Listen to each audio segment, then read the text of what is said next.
ಬಸವನ ಬಾಗೇವಾಡಿಯಲ್ಲಿ ಅದ್ದೂರಿಯಾಗಿ ಆಚರಣೆ ಮಾಡಿದ ಸಂವಿಧಾನ ದಿನಾಚರಣೆ. ಹೌದು, ಬಸವನ ಬಾಗೇವಾಡಿ ಪಟ್ಟಣದ ಬಸವೇಶ್ವರ ವೃತ್ತದಲ್ಲಿ ತಹಸೀಲ್ದಾರ್ ಯಮನಪ್ಪ ಸೋಮನಕಟ್ಟಿ ಅವರು ಡಾಕ್ಟರ್ ಬಿ.ಆರ್. ಅಂಬೇಡ್ಕರ್ ಅವರ ಭಾವಚಿತ್ರಕ್ಕೆ ಪೂಜೆ ಸಲ್ಲಿಸುವ ಮೂಲಕ ಮೆರವಣಿಗೆಗೆ ಚಾಲನೆಯನ್ನ ನೀಡಿದರು. ಆನಂತರ ಗಣಪತಿ ಚೌಕ್ ಮೂಲಕ ಅಂಬೇಡ್ಕರ್ ವೃತ್ತಕ್ಕೆ ಆಗಮಿಸಿ ಅಂಬೇಡ್ಕರ್ ಮೂರ್ತಿಗೆ ತಹಸೀಲ್ದಾರ್ ಮತ್ತು ಊರಿನ ಮುಖಂಡರು ಸೇರಿಕೊಂಡು ಒಂದು ಮಾಲಾರ್ಪಣೆಯನ್ನ ಮಾಡಿದರು.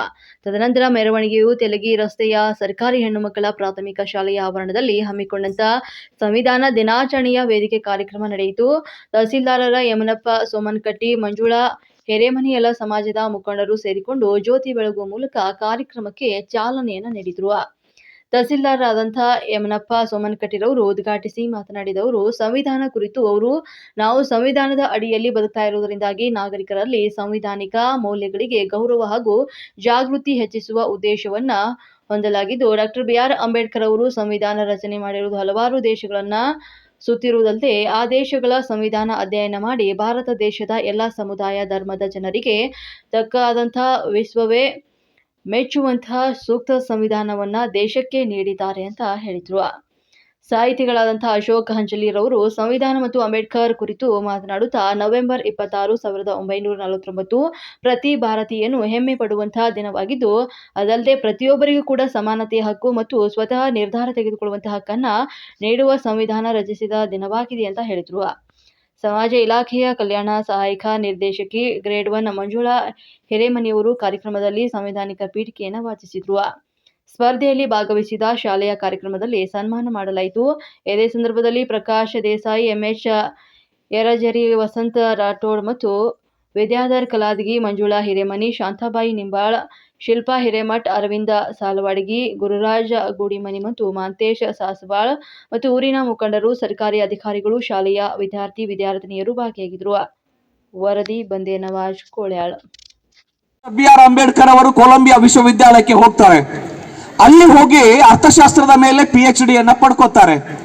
ಅದಾದ್ಮೇಲೆ ಲಂಡನ್ಗೆ ಹೋಗಿ ಸ್ಕೂಲ್ ಆಫ್ ಎಕನಾಮಿಕ್ಸ್ ದಲ್ಲಿ ಅವರು ಮತ್ತೊಂದು PhD ಅನ್ನ ಪಡ್ಕೋತಾರೆ. ಆಮೇಲೆ ಬ್ಯಾರಿಸ್ಟರ್ ಆಗ್ತಾರೆ, ಭಾರತಕ್ಕೆ ಬರ್ತಾರೆ. ಎಂತ ಅದ್ಭುತ ಅಂತ ಹೇಳಿದ್ರೆ, ಡಾಕ್ಟರ್ ಬಿ.ಆರ್. ಅಂಬೇಡ್ಕರ್ ಅವರು ಸಂವಿಧಾನದ ರಚನೆ ಮಾಡಿದ ಮೇಲೆ ಎಂತ ಅದ್ಭುತ ಶಕ್ತಿ ಅಂದ್ರೆ, ನಾವೆಲ್ಲ ಒಂದಿಷ್ಟು ಪಾಕೆಟ್ ಮನಿ ಕೊಟ್ಟಿರ್ತಾರೆ ಅಪ್ಪ ಅಮ್ಮ. ಆ ಪಾಕೆಟ್ ಮನಿ ತಗೊಂಡು ಹೋಗ್ಬಿಟ್ಟು ನಾವು ಕುರುಕುರೆ ತಿಂತೇವೆ ಅಥವಾ ಪಾನಿಪುರಿ ತಿನ್ನೋದಕ್ಕೆ ಹೋಗ್ತೇವೆ. ಪಾಕೆಟ್ ಮನಿ ತಗೊಂಡು 25 ರೂಪಾಯಿಗಳ ಸ್ಕಾಲರ್ಶಿಪ್ ನಲ್ಲಿ ವಿದೇಶಕ್ಕೆ ಓದಲಿಕ್ಕೆ ಹೋದಂತ ಡಾಕ್ಟರ್ ಬಿ.ಆರ್. ಅಂಬೇಡ್ಕರ್ ಅವರು ಅಲ್ಲಿ ಅವರಿಗೆ ಏನು ಸ್ಕಾಲರ್ಶಿಪ್ ಹಣ ಇತ್ತಲ್ಲ, ಅಲ್ಲಿ ಊಟ ಮಾಡಬೇಕಾಗಿತ್ತು. ಆ ಊಟ ಮಾಡೋದನ್ನ, ಒಂದು ಹೊತ್ತಿನ ಊಟವನ್ನ ಬಿಟ್ಟು ಒಂದು ಪುಸ್ತಕವನ್ನ ಖರೀದಿ ಮಾಡ್ತಿದ್ರು ಡಾಕ್ಟರ್ ಬಿ.ಆರ್. ಅಂಬೇಡ್ಕರ್. ಯೋಚನೆ ಮಾಡಿ ನಾವು ಏನ್ ಮಾಡ್ಬೇಕಾಗಿದೆ ಅಂತ. ಪಾಲಕರು ಕೊಟ್ಟ ಹಣವನ್ನ ಕೇವಲ ಒಂದಿಷ್ಟು ಅದಾದ ವಸ್ತುಗಳನ್ನ ಖರೀದಿ ಮಾಡಲಿಕ್ಕೆ ಬಳಸಬೇಕಾ, ನಮ್ಮ ಜ್ಞಾನ ಭಂಡಾರವನ್ನ ಹೆಚ್ಚು ಮಾಡುವ ಪುಸ್ತಕಗಳ ಖರೀದಿಗಾಗಿ ಬಳಸಬೇಕಾ ಅಂತ ಹೇಳಿದ್ರೆ, ಅಂಬೇಡ್ಕರ್ ಇಲ್ಲಿ ಆದರ್ಶವಾಗಿ ನಿಲ್ತಾರೆ. ಪುಸ್ತಕಗಳ ಖರೀದಿ ಲೈನ್ ಬರ್ತದೆ.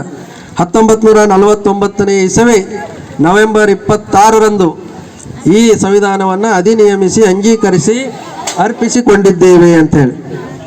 ಹೀಗಾಗಿ ಅದರ ಅರ್ಥ ಏನು ಅಂತಂದ್ರೆ, ನವೆಂಬರ್ 26ನೇ ತಾರೀಕಿಗೆ ನಾವೇನು ಮಾಡಿದ್ದೇವೆ ಅಂತಂದ್ರೆ, ಈ ಸಂವಿಧಾನವನ್ನು ಅಂಗೀಕಾರ ಮಾಡ್ಕೊಂಡಿದ್ದೇವೆ ನಾವು ಎಲ್ಲ ಭಾರತದ ಪ್ರಜೆಗಳು. ಹೀಗಾಗಿ ಇದನ್ನು ನವೆಂಬರ್ 26ನೇ ತಾರೀಕಿಗೆ ಸಂವಿಧಾನ ದಿನ ಅಂತೇಳಿ ಆಚರಣೆ ಮಾಡಬೇಕು ಅಂತೇಳಿ ಭಾರತ ಸರ್ಕಾರ 2015ನೇ ಇಸ್ವಿಯಲ್ಲಿ ಏನು ಮಾಡಿದರು ಅಂತಂದ್ರೆ, ಈ ಒಂದು ಸಂವಿಧಾನ ದಿನವನ್ನು ಪ್ರತಿ ವರ್ಷ ಆಚರಣೆ ಮಾಡಬೇಕು ಅನ್ನುವಂಥ ಒಂದು ಸೂಚನೆಯನ್ನು ಕೊಟ್ಟಿದ್ದರಿಂದ ಪ್ರತಿ ವರ್ಷ ನಾವು ಇದನ್ನು ಆಚರಣೆ ಮಾಡ್ತಾ ಇದ್ದೇವೆ.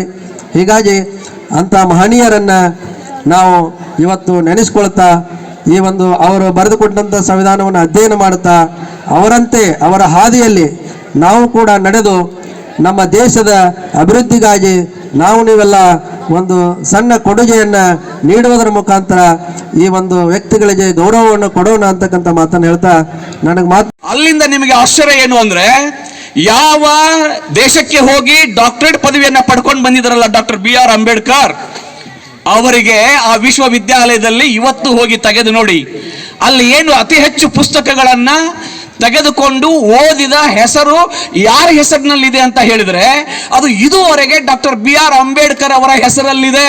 ಅತಿ ಹೆಚ್ಚು ಪುಸ್ತಕಗಳನ್ನ ಕೊಲಂಬಿಯಾ ವಿಶ್ವವಿದ್ಯಾಲಯದಲ್ಲಿ ತಗೊಂಡು ಓದಿದಂತವ್ರು ಯಾರು ಅಂದ್ರೆ BR ಅಂಬೇಡ್ಕರ್.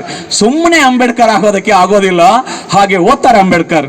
ಆ ಕಾರಣಕ್ಕಾಗಿ ಯಾವ ವಿಶ್ವವಿದ್ಯಾಲಯದಲ್ಲಿ PhD ಪಡ್ಕೊಂಡಿದ್ರು ಡಾಕ್ಟರ್ BR ಅಂಬೇಡ್ಕರ್, ಅದೇ ಕೊಲಂಬಿಯಾ ವಿಶ್ವವಿದ್ಯಾಲಯ ಭಾರತದ ಸಂವಿಧಾನವನ್ನು ರಚನೆ ಮಾಡಿದ ಮೇಲೆ ಮತ್ತೊಂದು ಬಾರಿ ಡಾಕ್ಟರ್ BR ಅಂಬೇಡ್ಕರ್ ಅವರನ್ನ ಕೊಲಂಬಿಯಾ ವಿಶ್ವವಿದ್ಯಾಲಯಕ್ಕೆ ಕರೆಸಿ ಅವರಿಗೆ ಮತ್ತೊಂದು ಗೌರವ ಡಾಕ್ಟರೇಟ್ ಅನ್ನ ಕೊಡ್ತಾರೆ.